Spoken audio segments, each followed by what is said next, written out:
꼬마 빌딩으로 결정하게 된 이유는 건물주 한번 돼보고 싶었어요. 첫 번째는 그냥 건물주 되고 싶었고, 제가 샀던 물건이 좀 특이한 물건인데요, 알고 보니까 그 원래 건물을 갖고 계신 할아버지께서 돌아가신 거예요. 그래가지고 명도라고 용어를 사용하는데 그게 가장 어려웠습니다. 왜냐하면 이제 일단 안 나간다는 분이 많으셨거든요. 왜냐면 저는 이미 건물을 사면서 수십억의 대출을 받은 상태고 한두 달만 지나도 몇 천만 원이 그냥 땅에 버리는 거예요. 그래서 그게 가장 좀 피말리는 좀 상황이었어요. 왜냐면 건축도 못하고 망할 수 있는 상황이었는데. 네, 안녕하세요. 월급쟁이 강남 건물주 조르바입니다. 저는 국내 IT 기업 재직 중에 있고요. 14년차 직장인입니다. 최근에는 제가 직접 강남 꼬마 빌딩을 지었던 경험과 노하우를 책으로 출간하기도 한 작가입니다. 향후 5년 이후에 꼬마 빌딩을 매각을 통해서 파이어를 계획 중인 월급쟁이 직장인입니다. 반갑습니다. 꼬마 빌딩을 살 때는 이제 기존에 이제 투자했던 아파트들을 하나씩 이제 팔기 시작했어요. 대부분 팔고 자본금 마련해서 투자 시작하고, 뭐 이제 근데 그 꼬마 빌딩 사기 전에 다 팔 수는 없으니까 꼬마 빌딩 그 지으면서도 팔았어요. 지으면서도 팔아서 이제 돈을 더 마련한 거죠. 그래서 제가 샀던 물건이 좀 특이한 물건인데요. 이제 개포동에서 그 먹자골목 쪽에 좋은 위치에 있는 건물이에요. 근데 사실은 그 건물은 그 동네에서도 잘 그 매물로 안 나오는 물건이에요. 그래서 저는 이제 거기 개포동을 한 2-3개월 정도 임장을 해보니까 대략 어느 위치만 이야기해도 대략 이제 물건의 그 특성을 좀 알 수 있었거든요. 그래서 부동산 쪽에서 연락이 왔을 때, 그럼 정말 좋은 물건이라고 이제 알 수 있었고요. 근데 알고 보니까 그 왜 나왔냐고 봤더니 그 원래 건물을 갖고 계신 할아버지께서 돌아가신 거예요. 그래가지고 자녀들이 4명인데 그 할아버지가 그 갖고 있는 건물이 총 3개가 있었어요. 그래가지고 강남에만 3개 있었는데 3개를 자녀들한테 이제 상속을 해줘야 되니까, 근데 상속세 아시다시피 40-50% 되잖아요. 그래서 뭐 100억만 해도 40%면 40억 세금을 내야 되니까 자기들이 생각했을 때 가치가 떨어진다고 생각했던 걸 판 거죠. 그래서 이제 아무래도 세금을 빨리 내야 되니까 빨리 팔려면 가격을 낮출 수밖에 없잖아요. 그래서 시세보다 조금 낮게 나온 건물이었어요.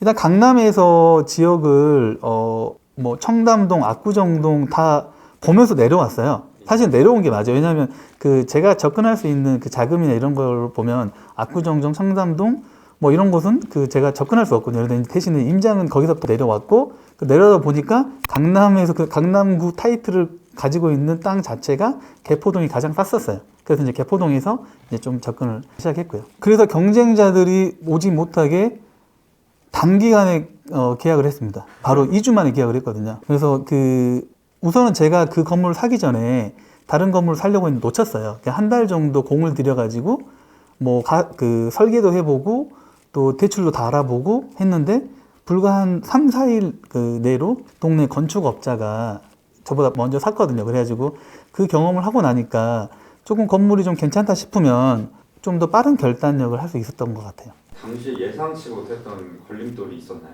꼬마 빌딩 지을 때 좀 걸림돌이 있었고요. 그게 뭐냐면 대출, 시공사, 뭐 설계사 뭐 이런 부분들이 더 이제 힘들 거라고 생각했는데 사실은 그게 아니었고요. 뭐냐면 건물을 이제 허물려고 하면 그 건물 안에 원래 계시던 분들이 이제 이주를 하셔야 되거든요.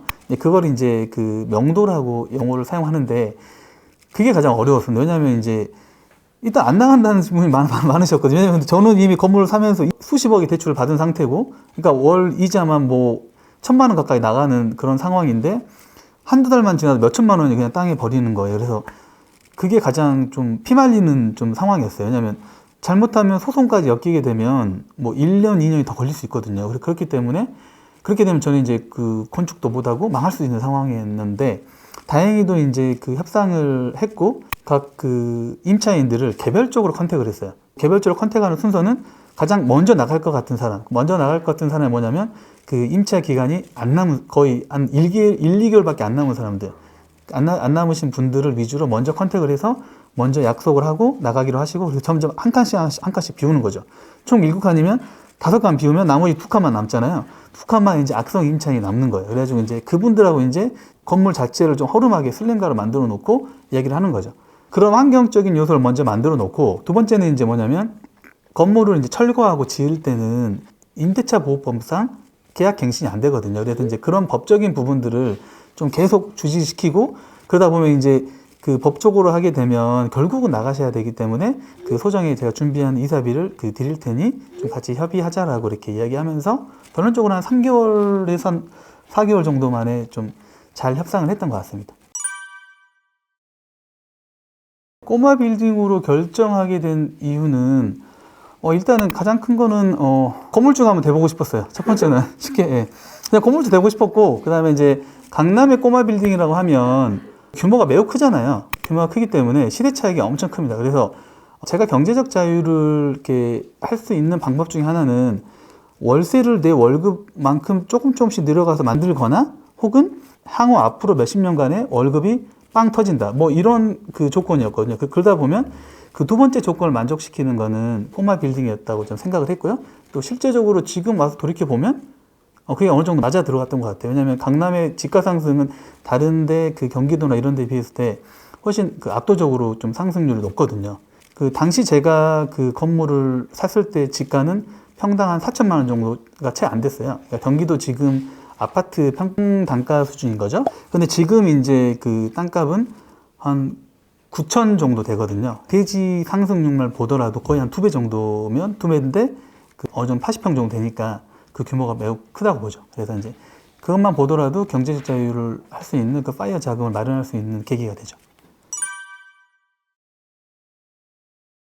그 두 가지 이유가 있었어요. 먼저 첫 번째는 기존의 건물은 상가 건물이었거든요. 그래서 이제 상가 같은 경우는 이제 세금 절세 방법이 이렇게 특별히 많지는 않고, 대신에 이제 이걸 만약에 그 부수고 주택으로 해서 주택임대사업자를 하게 되면 나중에 그 8년 정도 유지하게 되면 양도세가 50% 비과세가 되거든요. 그래서 또 10년 하면 70% 비과세 되고요. 그래서 이제 기본적으로 이제 건물의 이제 상승 가격이 아시는 바와 같이 한 10억 단위가 넘어가요. 그렇기 때문에 세금 또한 매우 크거든요. 그래서 이제 처음에 살 때도 중요하지만 이제 팔 때를 항상 생각을 해야 돼요. 그래서 이제 파는 그 양도세 목적으로 허물고 이제 주택으로 이제 다시 좀 변신을 시켰습니다.